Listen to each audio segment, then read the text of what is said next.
Hello, good morning, and welcome to the Comics Experience Graphic Novel of the Month Club, Kids Edition, the best edition. I love the Kids Club, for October of 2023, if you're sometime in the future. Hi, welcome. We've got a really good book this month, and it's a great book for October, too, because it's nicely spooky and all that. And it is this right here. It is Things by Ben HATKE. And Ben is right there. Well, he's not right there. Hi. Professional show business. Love it. Oh, man. Welcome, Ben. How are you, man? I'm good. I was sitting here ready to come on, and the wind blew my studio door open, and it was banging in this October wind. So I rushed off to close that. Otherwise, I'm doing great. Good morning. Excellent. Yeah. Great book, man. I thought that this book was both like, it had a lot of heart and a lot of soul and a lot of action, but it's also really smart about sort of art history, mythology, and the part that's beautiful about it, in my opinion, is that it's not lectury, right? Like, most of the time when it's art history and mythology, it's very like, and here's things that happened. Whereas you just weave it kind of seamlessly into the background. And I really appreciated that. Yeah, that my friend Zach Gialongo, who did the coloring for this book, it was really fun because he hadn't seen a lot of it beforehand. He's one of the most fantastic illustrators I know, but he was like, we were chatting about it one time, and he was like halfway through his coloring, he was like, I really like this book because it's like walking around in your brain. Yeah. So a lot of the stuff in a lot of the art history in the book is, as Milo journeys down into the basement, in a sense, he's going back through art history, kind of back in time through it all. But it's also like a little bit of it's also like greatest hits for me. The paintings that he comes in contact with are just like a list of my favorites from the National Gallery that I get. And like the sculpture, I just like all my favorite sculptures. Let's cram them all into one room. Some you would know from history, and others, friends' sculptures, things like this that you would maybe never know or had seen before. So there's a lot of like as well, deeply personal little connections and bits of art, and stuff that's touched my lives in different ways. Like he pulls out the Vitruvian Man at one point, and it's just like it didn't need to speak out in the story so much as just kind of like be there and kind of try to enrich it. And definitely a part of the process that made the book a lot of fun for me personally to kind of draw and put together. Yeah. And it feels to me like, that almost certainly the audience is probably not going to recognize most of these things right while they're reading it right now. But 10 years from now, when they come back to the book, they'll be like, oh, like get it on a whole different level. Yes. Yeah. That's the hope. And also that, parents will pick up the book and look at it and say like, oh, wait, I recognize that. That's, Ginevra da Vinci that Leonardo painted or whatever it is, little things that they can find. So yeah, that's definitely part of it. Also like, more and more as I've been doing storytelling, I've tried to, let me think how to say it, keep elements of the story subconscious, like almost not like early on I was maybe more of an architect storyteller where I was very, very anxious about structure and, like what everything is. And like lately I've been able to, or been more interested in not questioning too many aspects of the story. Like especially visually, letting a lot of things happen visually and just let them be subconscious. Yeah. And maybe find out later why certain things are in there. So yeah. Well, let me, that seems like a good segue to my formal first question, which is, I ask this question of everybody, and it's why comics? You're clearly a talented artist. You know how to tell a story. Comics are a very work intensive thing. It's not easy to do comics. So what is it about the form, the medium, that thrills you, that excites you, that gets you up in the morning to go, I can't wait to hit this page and do it? Why comics? And it keeps me coming back. That is a good question because I've been doing more prose work and finding and really grappling with the differences between that. Right. One thing that because comics is very, you're right, very labor intensive form of storytelling. But yesterday I was at an event at the Library of Congress in conversation with Jerry Spinelli, who's he's about like 80 now, and so has all these novels under his belt, and we were kind of talking about the difference between prose and comics, and there is a delight in working with just words, where if you want to change a scene to a rainy day, you push backspace, backspace, backspace, backspace, and then you just type it in. It was a driving rain, whatever it is. And that seems so luxurious, right? To be able to do that, to be able to change the whole flavor of a scene with a few keystrokes. Fine. But I'm so excited about like gestural storytelling, about the idea of body language and being able to use that. Body language is a universal language, a universal human language. So many spoken languages, but we all know that like this is what afraid looks like. It's universal, right? And so in this conversation yesterday, I was like, that was the easy part of prose, but the hard thing is that in comics with a little bit of body movement, I can do this. One of my characters can do that. Yeah. And you nail a whole range of if you can master those small gestures, the big gestures, you can get so much storytelling in such a small space, so simply. That's one thing that keeps me coming back to comics. Another thing is that it's like being able to shoot whatever kind of movie you want with no special effect, with not no special, but with an unlimited special effects budget, right? If you want to shoot a scene in outer space, if you can draw it, you've got it, you know? So that's another thing that brings me back. And also the sort of confluence of words and pictures together is kind of maybe a sweet spot for me. Yeah. So because my dad is an architect and my mom is a humongous reader and was a school teacher. And so we always had, like, there were a lot of books and stories in the house growing up. But then with my dad, whenever you'd ask a question, he actually had the pens in his front pocket with little note cards. He was always very comfortable explaining something with a pen and a drawing, right? So very early on, that became sort of a language for me. This idea of being able to put your thoughts on paper in terms of drawing. That keeps me coming back. Yeah, let me ask a question, because you say you've been working with prose a lot more lately. There's a real difference in comics and prose. That prose, you have to describe everything that's going on. You can't. Sure. You can't not show something.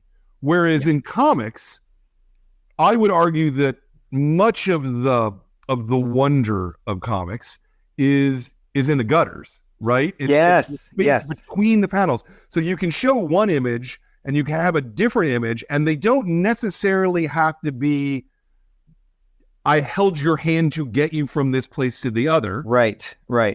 Yeah, no, that sense of that sense of inference and that sense of like audience participation as well. Exactly. And this, I do a lot of school visits, and this is one of the three, I share kind of like three pillars of visual storytelling. And that is one of them. This idea of like storytelling being a relational kind of activity, and it's you, the storyteller and the audience, and they like, our brains like to do a bit of the work, right? And our brains, part of the pleasure of the reader is, and it's a subconscious pleasure. It's not even a realized pleasure. Is making these little connections as we jump along, and this transcends comics. Every time a scene switches in a movie and you're not confused, really the same thing's happening. But comics, you get it right down on the page, and it happens in prose as well. But really, like it's so delightfully right there in the comics medium, and you can, and by juxtaposing strange images one next to another, therein lies many of the jokes in comic strips and things like this. So, that's definitely another one. Yeah. Yeah. Did you study comics in school, illustration in general? Like, what's your background there? Yeah, no, my undergraduate, I just made comics all through it all. And my undergraduate was in history, and it was not a very artsy school. So in one way, my draftsmanship kind of regressed a bit, but at the same time, I think it forced me into a creative space, being like the only person doing this. Yeah. I did this thing. Well, the story I tell a lot is about in the dorm. I invented bathroom comics, and that was taping an 11x17 sheet up in the bathroom and just adding to this story every time I was in there. And it was so my audience was people coming in to use that bathroom, and my pay for that job was hearing laughter coming from the bathroom, right? Because the story got more and more bizarre as it went on, and my favorite hooded sweatshirt was one of the characters in the story, and it was so crazy, but it was a good learning. Like it felt so much like a waste of time, or just like blowing off steam or whatever it was, but it ended up being a really good learning experience. Just making these weird comics and entertaining people like right there. So that was fun. And then, but I did do some art training after college. Learning, actually somebody gave me the manual to Photoshop. Towards the end of my time at that college, one of the people who worked there was like, "You should learn Photoshop." So my inroad there was just having the key to this office at night from where the school's news mailing list stuff came out, and this manual for like photo, it was probably like Photoshop 2, like a really early version of Photoshop. It just going through it and doing all these exercises in the manual and learning that. That was one side of the grounding. And then the other was years later, after I'd been doing some just like freelance design and freelance illustration stuff, I was able to take a year and go to Italy and study painting. So that was a really good experience. That kind of like really, I had hard to explain what it did. It really helped me like get a sense of like seeing and getting that image down. It was good. That was good. And do like, I sort of built myself a little art history course while I was doing that, and kind of merged those two things. So yeah. The first material that I'm aware that you did comics wise was in Flight. Is that? Yeah, that would probably be those were my first printed comics stories, I think. Yeah. Really. And like outside of school newspapers and stuff like that. So that was really exciting. That I owe most of my comics journey to Kazuo Kibuishi, who kind of got us all together in the early days on message boards. It was like, Raina Telgemeier and Vera Brosgol and all of us. We were all posting our stuff, sharing our work. And then it was like, well, let's make a book. And so I did a few Flight stories, and we all still run across each other and share stuff and keep up with what we're all doing. And that's been a tremendous, that was my finding your tribe moment. So that was just that was the gift that keeps on giving. Really. And how did you find that tribe initially? How did you get to those? I don't remember. You don't remember? Okay. I don't remember. I think it was okay. Well, early on there was Shane Glein's drawing board. Yeah, was one so probably just poking around on the internet, I found the Shane Glein's drawing board message boards. Started posting my work to there. Somehow drifted over to the Flight message boards. Started making, and then I don't even remember making internet friends, and then yeah, because I feel like, and I couldn't be wrong with my remembering of timings on this, but I feel like most of the people in particularly the first 2 volumes of Flight were people who had already been published in multiple cases. Yeah. And they were more heavily part of the like the mini comics community and the convention scene and stuff like that. And I was not able to do that and had never been. So I was always a little bit envious when I'd see or people talking about conventions and stuff like this and be like, oh, I wish I could go to those. And so it did also felt like a lot of them already knew each other and stuff like that. But no, yeah, it's but it was also just like a lot of interaction, a lot of online interaction. It was also early days, so there weren't as many of us, I think. Sure. And yeah, so when they started putting a book together, they were like, oh, you should, and Cassie just messaged me and was like, oh, you should do a story for this. Okay. Mm-hmm. It sounds like what you had been doing before, though, was primarily strips. Is that right?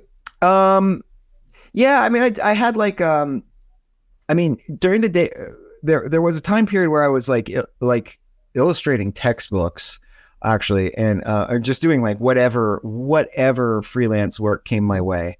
And then online, Kazu had been doing his Copper comics, and he had been talking about how,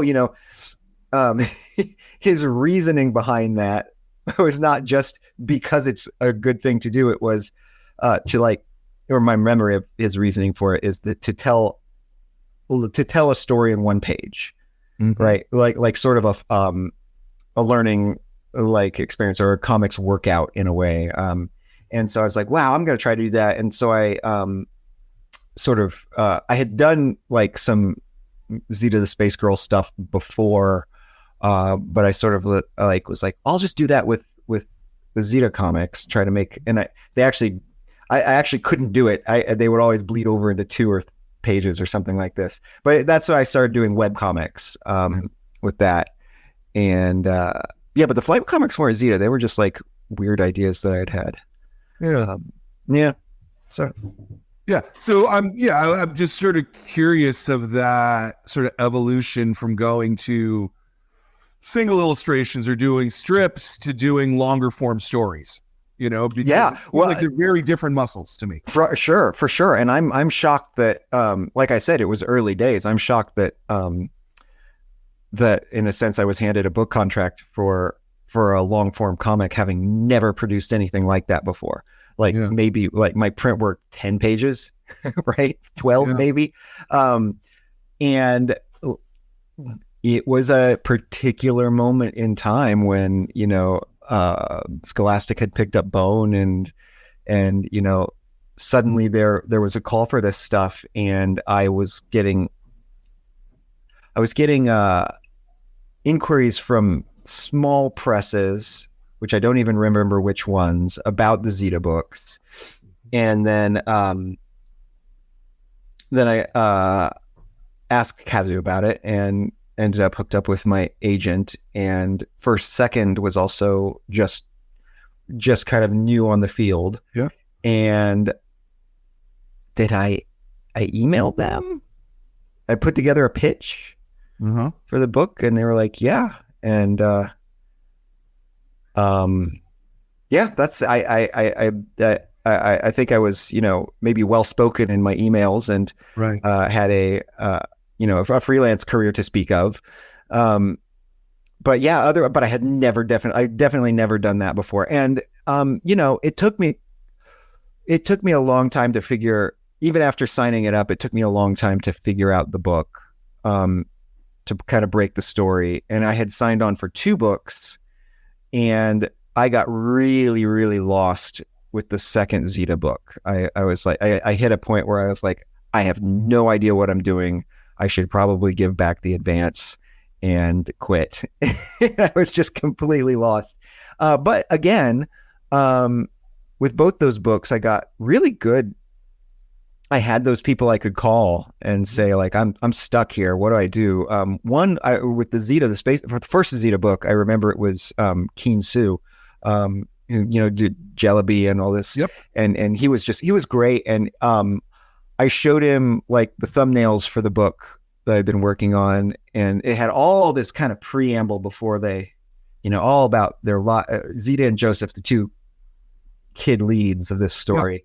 Yeah. You're getting all this information about him, and Keen was like, well, I mean, it's a space story, right? And yeah. And he's like, you should get him out to space like as soon as you can. Yeah. It's like, oh, yeah, you're right.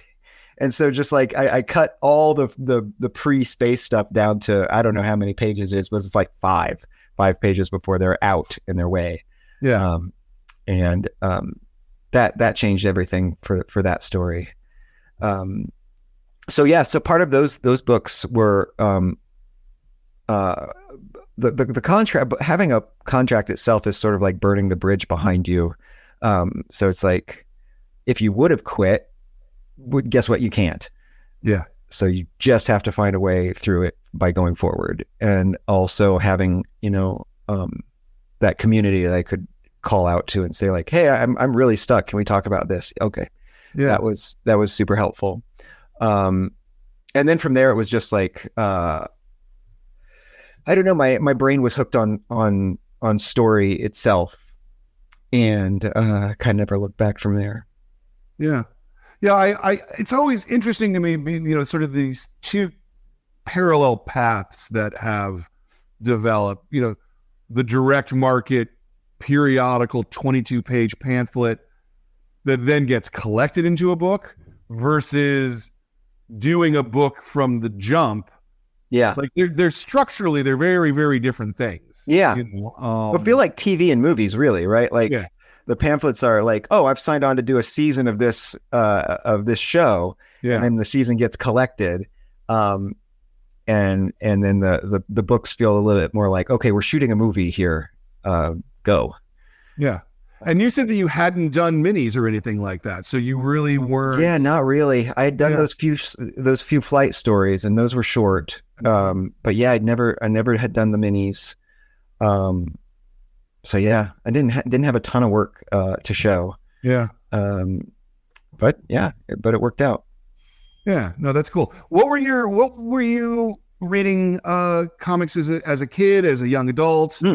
What would you say was the stuff that really touched you and made you think, I could do this. I could make a career out of this. I mean, okay. So early on, I'm old enough that I wanted to be a newspaper cartoonist. And being from the Midwest, even if I wasn't like intellectually aware of it, I think I was culturally aware of the fact that like towns had newspapers. And the Billy Ireland Museum in Columbus is sort of based on that idea that like a town could have a cartoonist, for the newspaper who did maybe many different design jobs, but one of them might be to make that city's comics. And that felt like a very like turn of the century, maybe interwar peace kind of time, like idea of prosperity, like you could be a local cartoonist.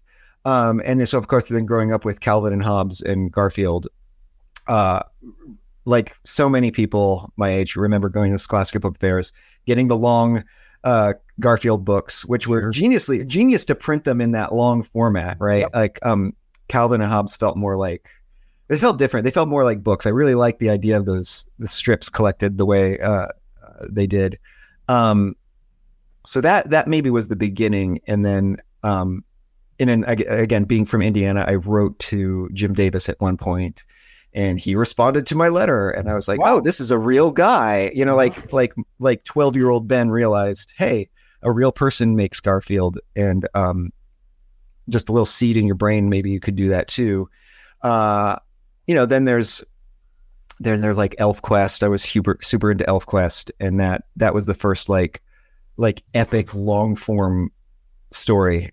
Read a lot of really like all the 90s stuff, like Todd McFarlane's run on Spider-Man, Rob Liefeld's Spider-Man stuff, and then that almost surprises me. Just 90s X-Men. Looking at your work, I don't see any of those influences at all. Well, that's because of Jim Henson, really. Yeah. And so the two other things that were going on at the time was, I had a cousin who took me to see The Dark Crystal when I was like 5 or something, and I remember we had to leave the theater because I was scared, but I dreamed about the Skeksis castle from The Dark Crystal. Like, it would pop up in my dreams for years and stuff afterwards. So that whole sense where the Jim Henson work and worlds vacillate between dark and light really, really climbed into my brain. And then that plus there were like, our library had like collections of like Barry Windsor Smith's work and stuff like this. So I like going through even the art collection, we had a really good library system, and being able to find some stuff like that in the library system, I think as much as I liked Jim Lee's X-Men and stuff like this, those things got their hooks into me like more, I would think. Yeah. So definitely that. And then just like, I don't ever remember a time not being a nut for like the Italian Renaissance, those guys. So that's always been part of my DNA. A bit. So yeah.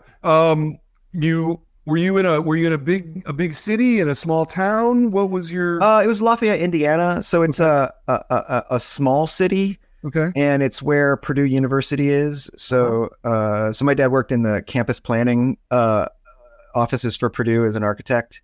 Yeah. So having the university nearby was really special. I didn't realize it. I didn't think it was special at the time. And it's not very artsy school. It's an engineering school, really. But it had I think it had a big effect on our family. And we were also part of the Society for Creative Anachronism for a few years. There we go. Okay.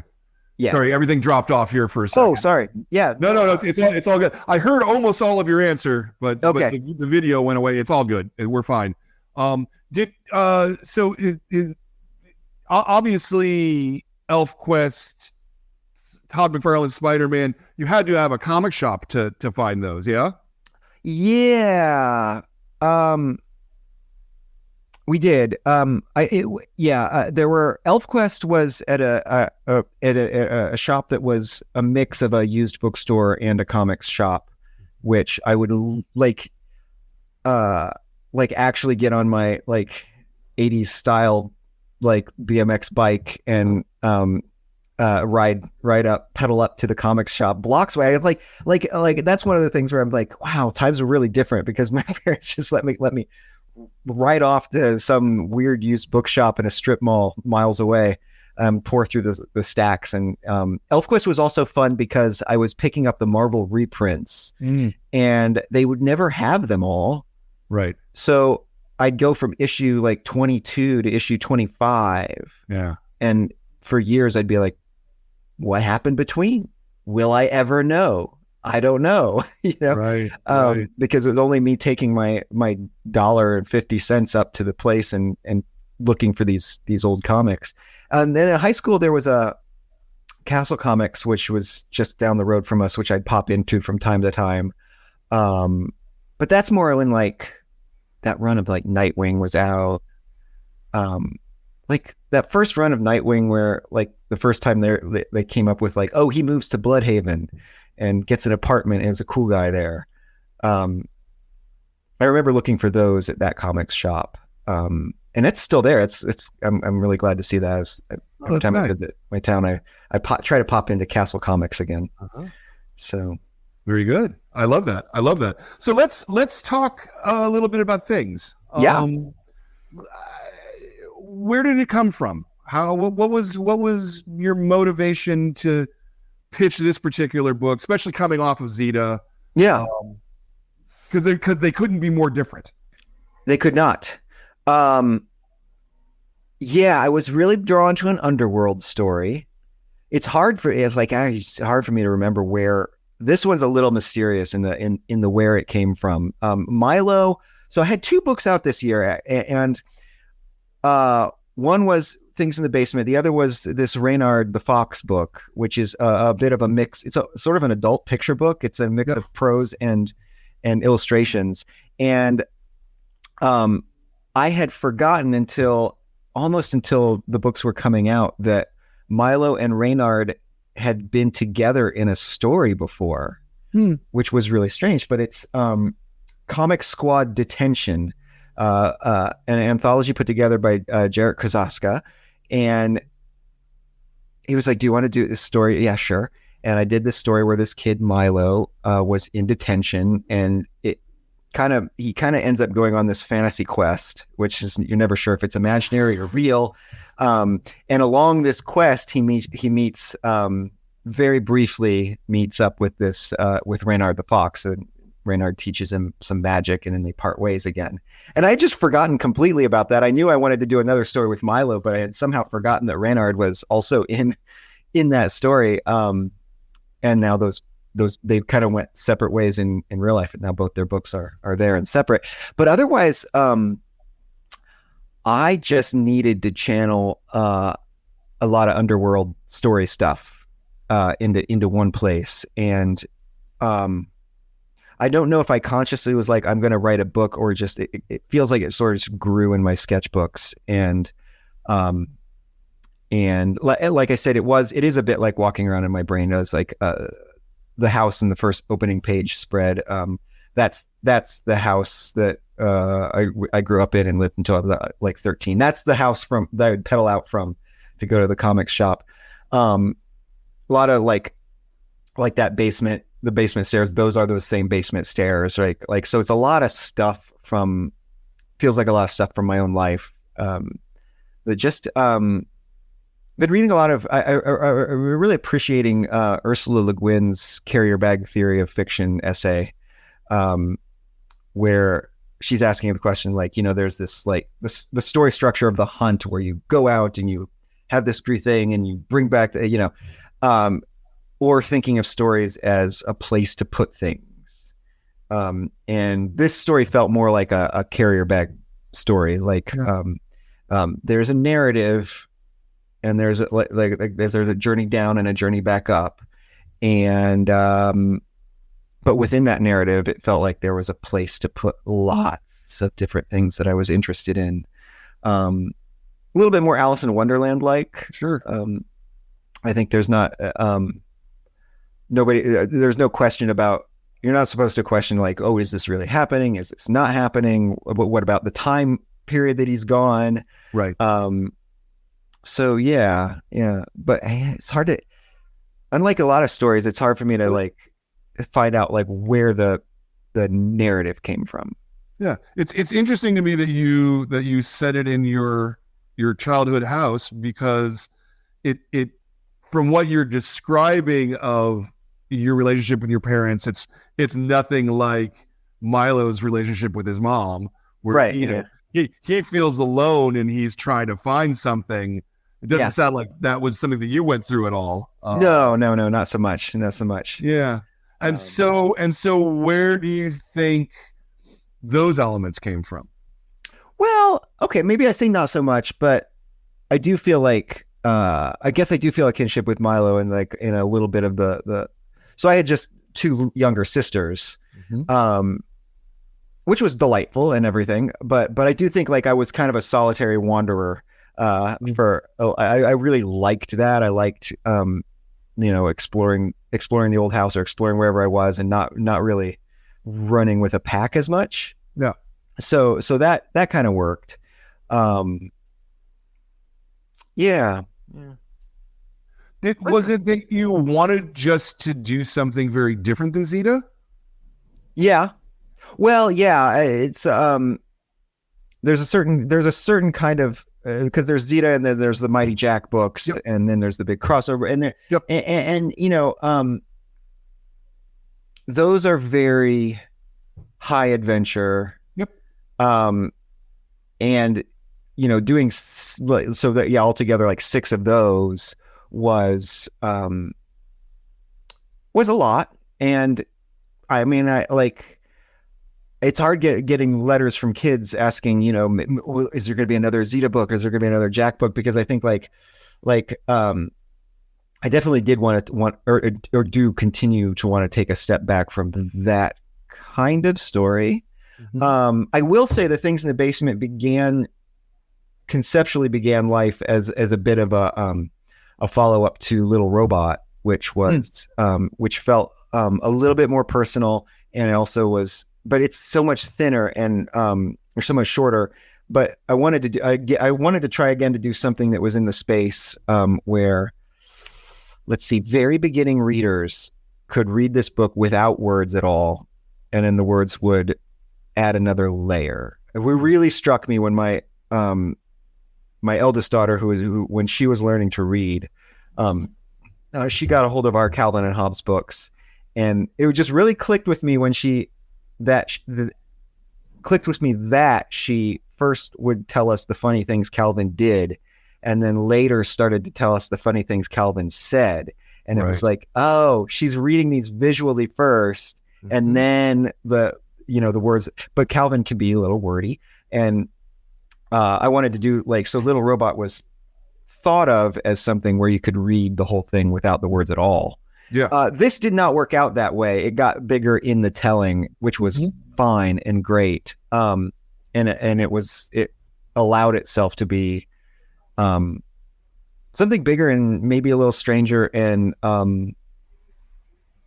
so it's very much where my creative juices were drawn to then. And yeah, I think I'm just trying to travel further afield, see what can be done.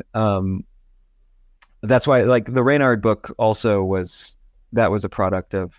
Well, that was also kind of my what would I call the pandemic project in a way, because I was posting those live to Instagram for a while, which was fun, a good experience. But that was another one where it was like.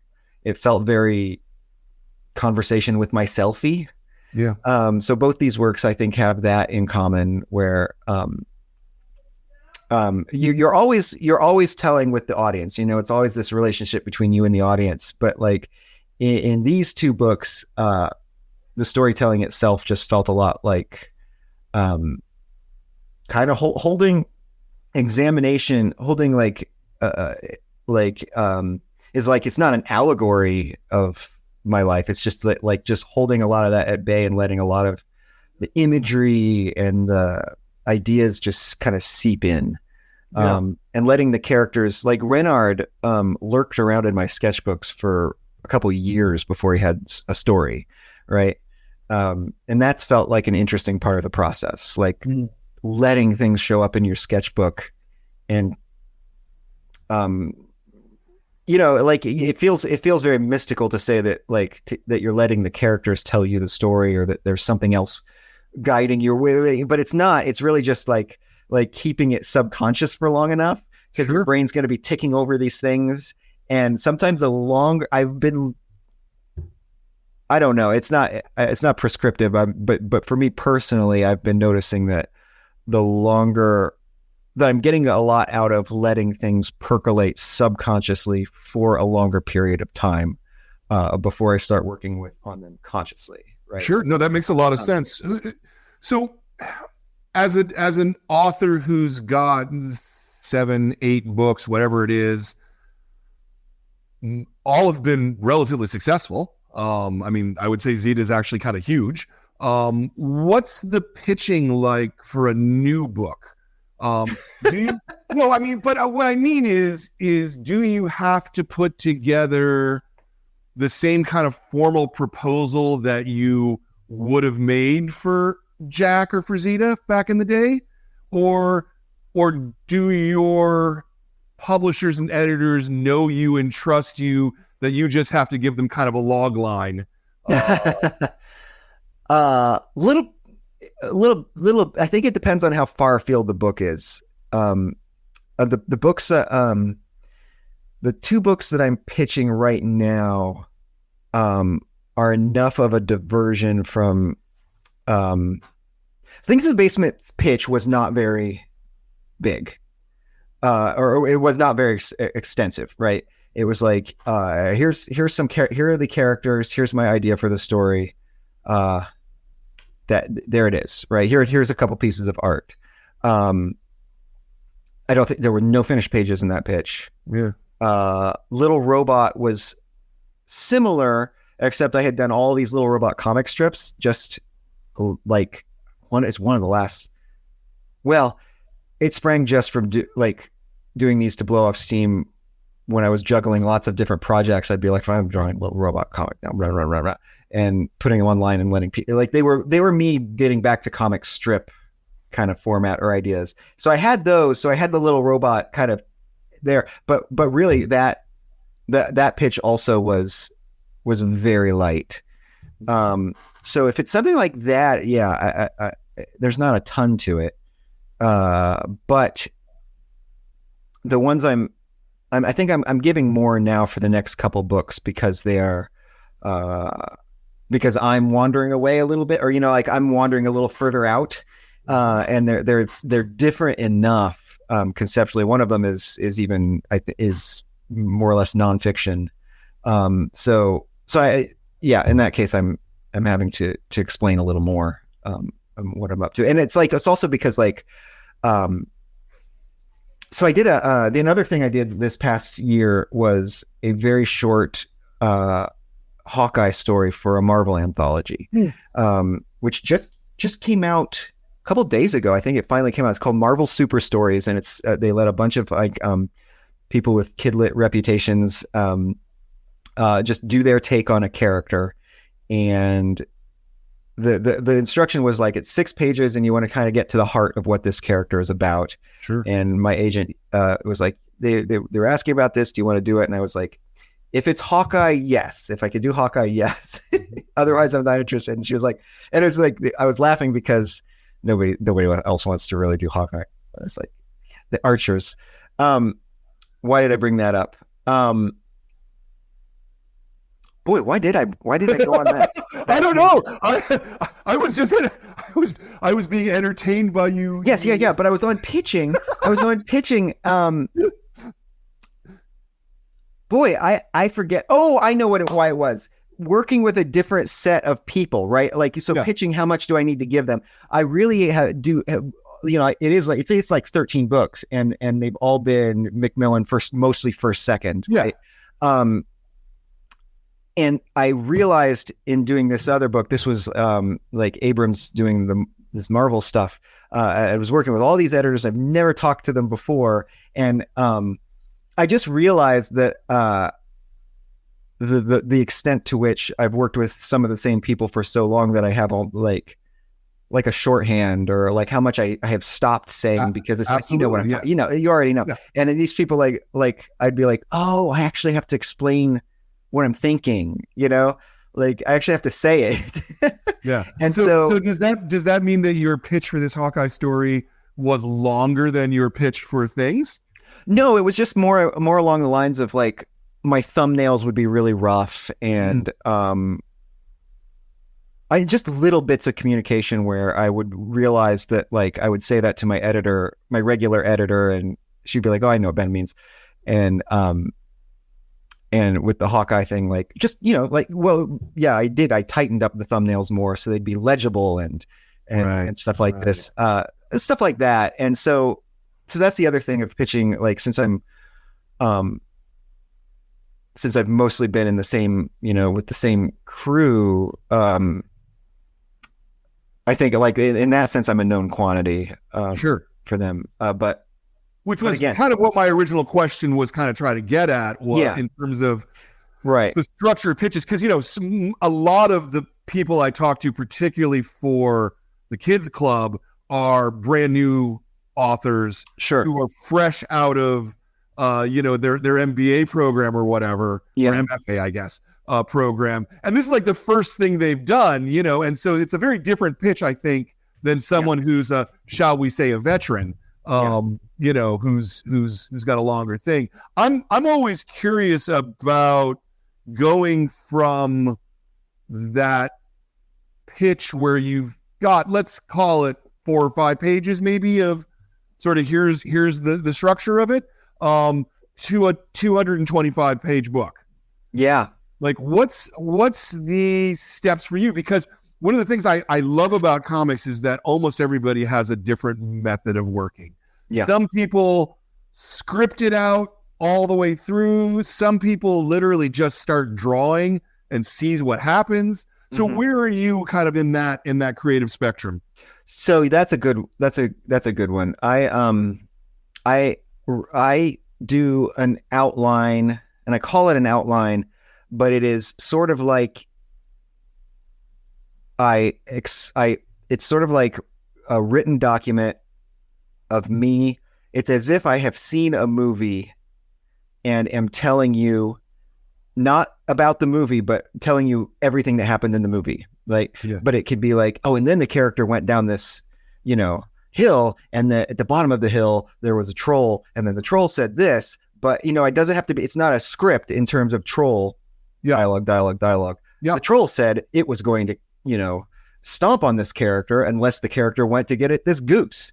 And I will just kind of describe every bit of the thing. And then I'll go back through that and just eyeball how many pages this roughly broke up in the scenes, right? Yep. Like this, in this scene is what it was about.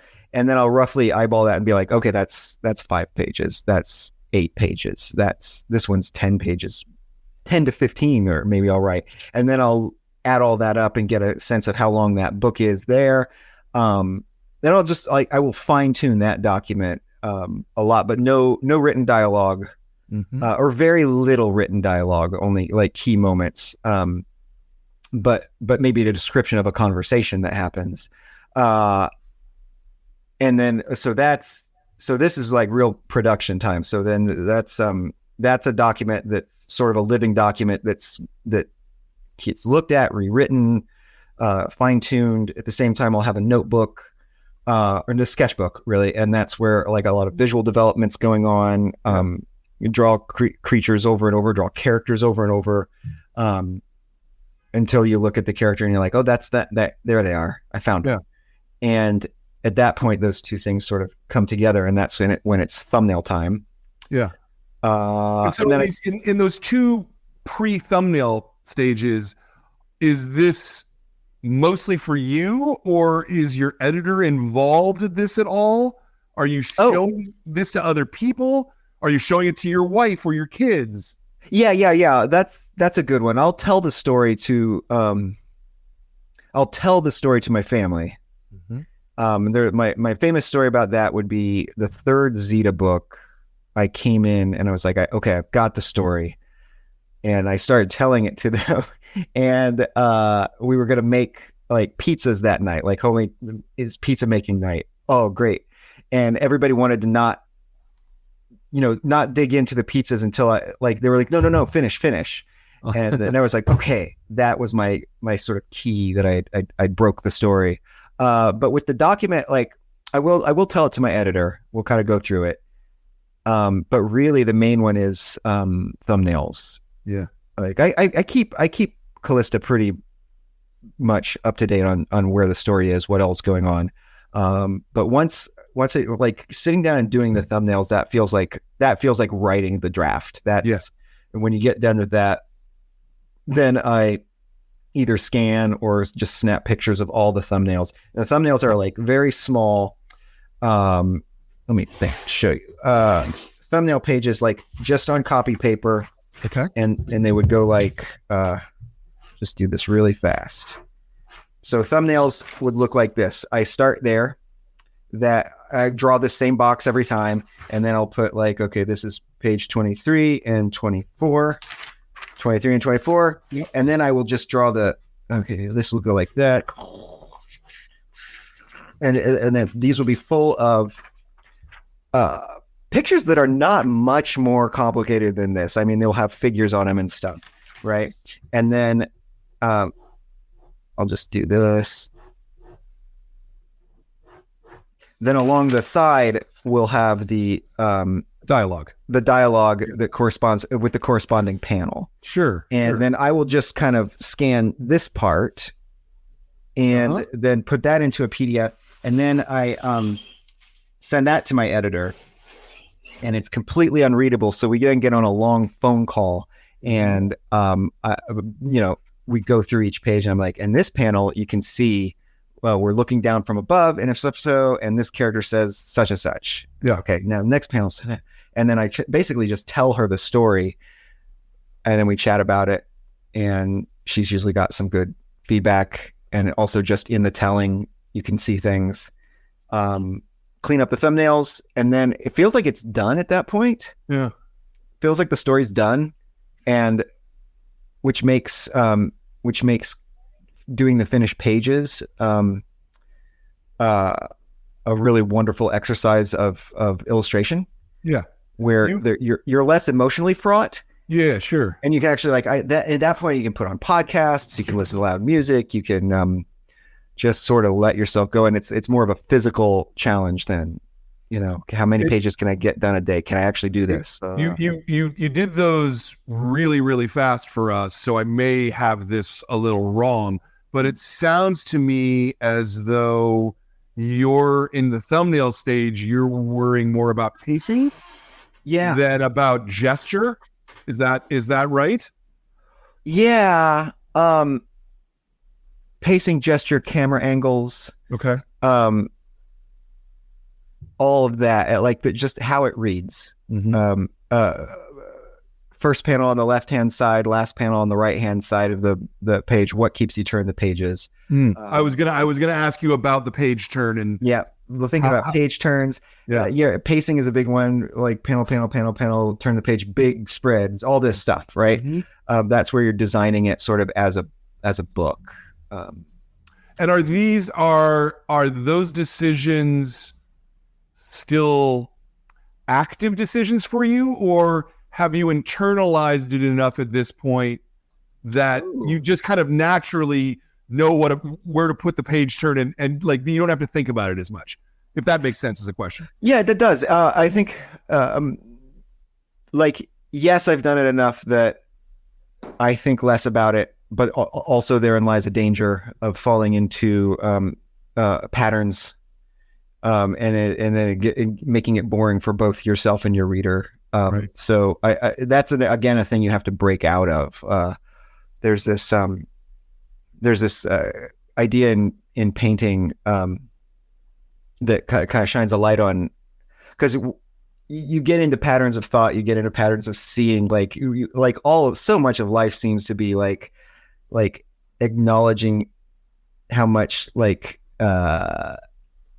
you coast, visually, and everything you're doing, right? And so sometimes when we were painting, you're doing this figure painting, you're actually you've got your model and your canvas set up, and you're really trying to transfer this image over, and you think it looks right. And then one of the tools you've got your palette and your paints and everything. One of your tools is a little hand mirror, and you look in the mirror and you see everything you've been doing in reverse compared to the model. You also see the model in the mirror reverse, and you're like, oh my gosh, so many janky parts of this, so many places where it's not what I thought I was seeing. And it's because your eyes just correcting it for you. Sure. Your brain just makes corrections and takes shortcuts just for you. You just don't realize it's happening. And so I think a lot of that happens even in thumbnailing. If you've done it 10 times or whatever, you're like, oh, your character says what, and that makes you want to turn the page. No, it can be more interesting, So there's a good and bad side to having done it many times. Yeah. If you had to guess at how long the thumbnailing of things took, what would it be? I have no idea. Yeah. It's hard. That's why I said a guess. Yeah. Oh gosh. I'm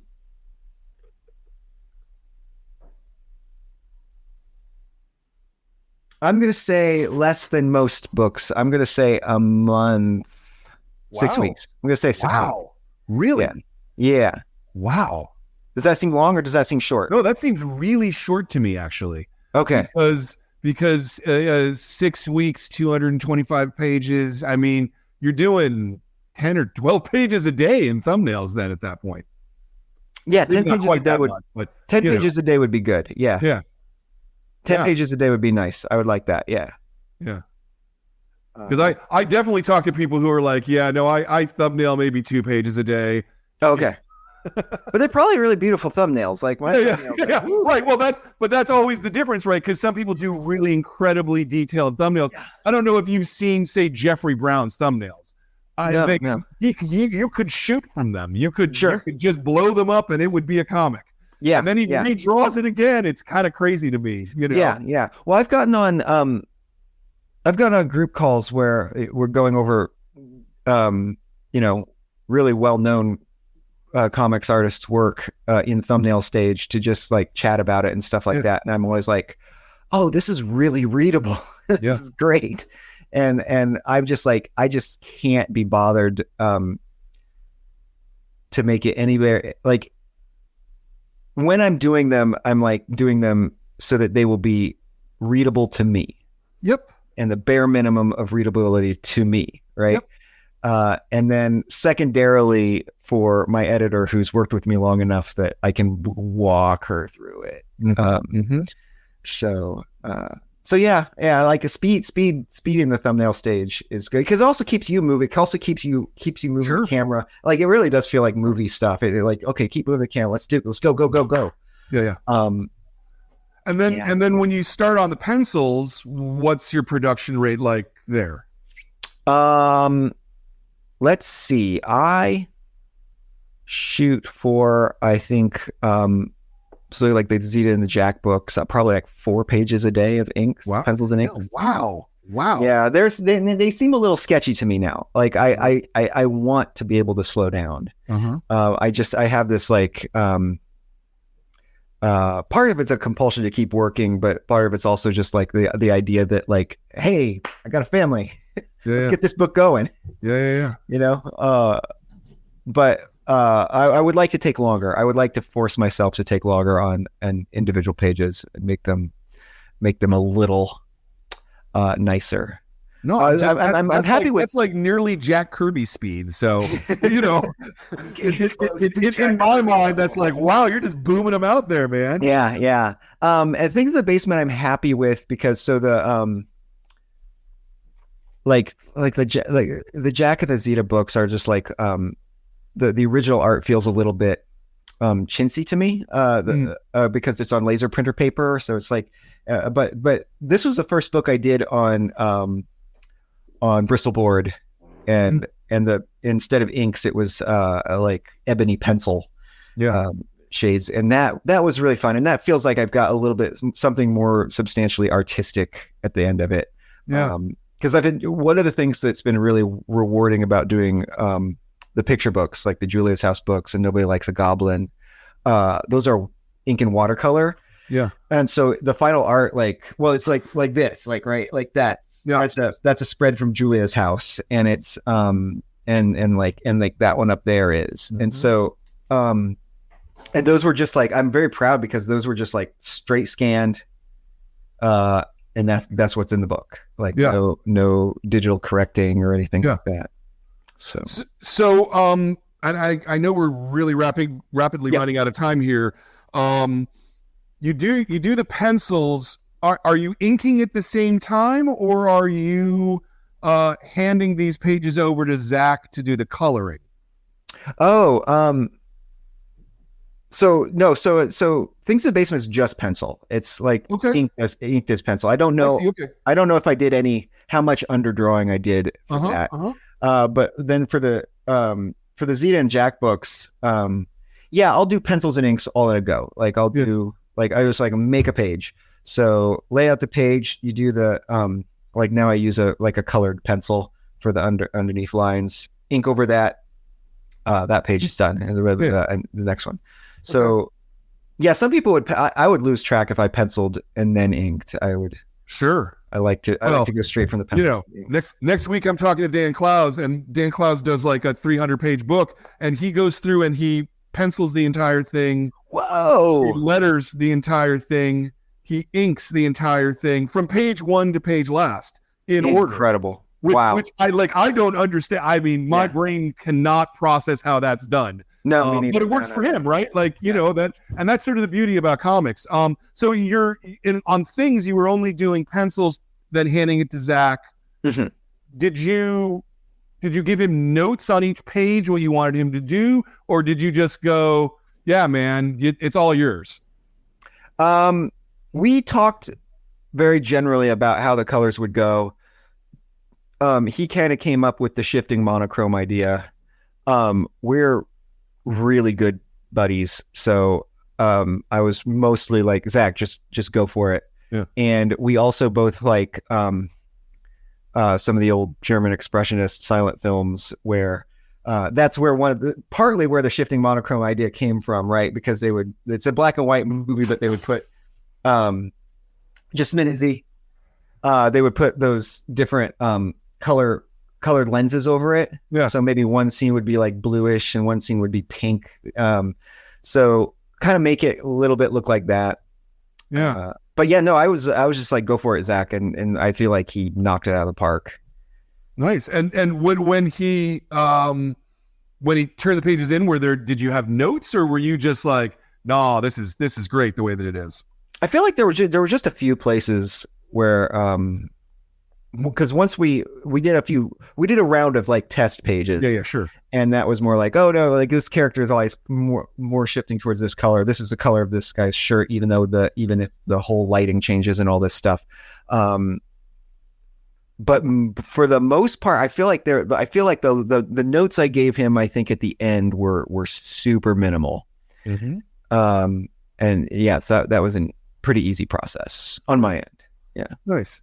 All right. Well, let's wrap this up. I have a couple of questions a pair of questions that I always ask at the end. One of them is there anything else you want to plug? Obviously, Renard is also out. Can you talk about your next couple of books after that, or are you still too early in the contract process to be able probably to too early in the process to talk about that? I will say two things. One, I have a picture book, which is the first piece of first prose thing I've done for somebody else to illustrate. So this is a picture book that will be illustrated by Landis Blair. It's about a little caterpillar. And that's coming out, and I got bumped to 25. So it's still ways off, but it's being illustrated now. So that's exciting. And then the next thing, one of the things I'm working on, I should hardly even talk about it. Yeah, no, if you can, it's fine. I always like giving people an opportunity to plug future things. I would say one of the things I'm working on now is a young adult period fantasy with notes of horror and romance. Oh, nice! So that's very nice to sink my teeth into. Very, very nice. Do you think you're going to go back to Milo and do what you sort of threaten at the end of the book, Things in the Attic? The Attic. I got a lot of notes for Things in the Attic.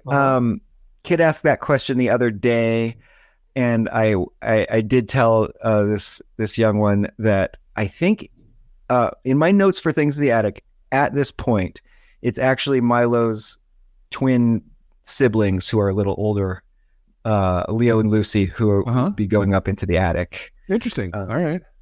But we'll see. I don't know. It may be Milo again because I like him so much. He's a good. Do you think that you could eventually do Things in the Garage, Things in the Shed? Time will tell. But it does feel like there's a lot of room there. It does. Yeah. So we'll see. Yeah, very good. All right. So, and then as the wrap up question, again, this is the one that I ask absolutely everyone. As we've talked about, this is a series of interviews with cartoonists. We've got something close to 300 interviews at this point. And so a lot of people watch this who want to make comics themselves. and who don't necessarily know how to start, what to do. So I always like asking, what is the piece of advice that you would give to someone who wants to make comics but is unsure of themselves and their ability to do it? This can be a physical, practical thing. This can be a spiritual thing. This can be an emotional thing. But what would be the piece of advice that you would give to someone who is interested in doing this but just doesn't know what to do next? I would say my thing, there's so many bits of advice you could give, right? So many bits of advice. But I have two things on my desk that I can show that I think is one of the things I tell. And this is not comic centric as much as it is creative practice in general, right? Here are two sketchbooks on my desk. One is Strathmore 120 sheet recycled paper sketchbook. The other is one of these pretty glittery paper blank sketchbooks that you find in the nice sections of bookstores. Buy this one is my note for everyone. Once in a while I get one of these and I always feel, not one of these specifically, but a pretty sketchbook, and you feel that everything in it has to look good. Yeah. And that's not good, because then you won't fill it up. What a sketchbook is for, in my philosophy, is it's cheap material that you don't have to feel precious about, like scribbly drawings, and it is to catch ideas as they fall out of your brain. And so that will get you in a practice of filling the sketchbooks, doing it every day. And that will invariably tick that needle of art forward, much better than having the fancy one. And like, this is something you can buy, and as you carry it out the store, you feel like an artist. Sure. Right. This is something you could spend a lot less money on and get a lot more paper and be an artist. Right. I got you. I love it. I think that's really great, Ben. I want to thank you for taking the time and talking to us. I wish we had another. Yeah, this was fun. Because I feel like we're just getting started here. Yeah. You know, and when I looked at the clock and I'm like, oh, the hour's up. I'm like, how is the hour? And this is like 10 minutes. We've only talked for 10 minutes. So, well, next time we'll do it with your next book. I got a couple of bits of business to do here. Stick just for 1 second till the end of the show. Ben, put me on a one, please. Hey, you are sitting at home, you person, and you want something to read, and especially now that it's Halloween, spooky season, you want some good spooky comic that's smart and that is heart and is entertaining. Things in the Basement. You cannot go wrong with this. Ben's a great cartoonist. You're gonna love this. This is great stuff. So you do that, okay? Shows coming up next week, as I mentioned a couple times here. We've got Dan Klaus coming in for Monica. Dan is actually here live in person in the store, and we will have a studio audience, and it's going to be very cool. So that's next Sunday. And then next month's kids book, for all you kids at home, so you get your early warning, will be Shelley Frankenstein, Cow Piggy. So it's also a Halloween book, and I know we're in November, but you're getting it the first week of November, so it's pretty close to Halloween. So keep a lookout for that. I want to give a couple of thanks. I want to thank Jordan, my producer, for doing a bunch of backstage stuff that no one else sees. I want to thank Ben for running the show, doing the camera, all that great stuff. I want to thank my wonderful staff, Zoe, Kat, and Katie, because them being my staff and taking care of the store means I get to interview cartoonists. It's one of my favorite things to do. I want to thank every member of the club for being a member of the club. And I especially want to thank cartoonists, because if it wasn't for you, I couldn't do this. I wouldn't own a comic book store if people like Ben weren't making comics. And there's Ben right there. Ben, thank you for making comics. Thank you for making this book. And thank you so much for your time, my friend. Thank you for having me. This was delightful. Yeah, if you're ever in San Francisco, let me know. I'll 100%. Yeah, we should do something. We've, in fact, to go back to something we were talking about earlier, or you mentioned earlier, we have a whole bathroom where all the cartoonists who have come into the store have drawn and added to the story. So we'd love you to come and do that too. So yeah, let me know if you're ever in the area. Okay, man. Will do. Will do. Okay. Thank you so much for your time. Thank you, everybody out there. We will see you next month. Well, next week and next month.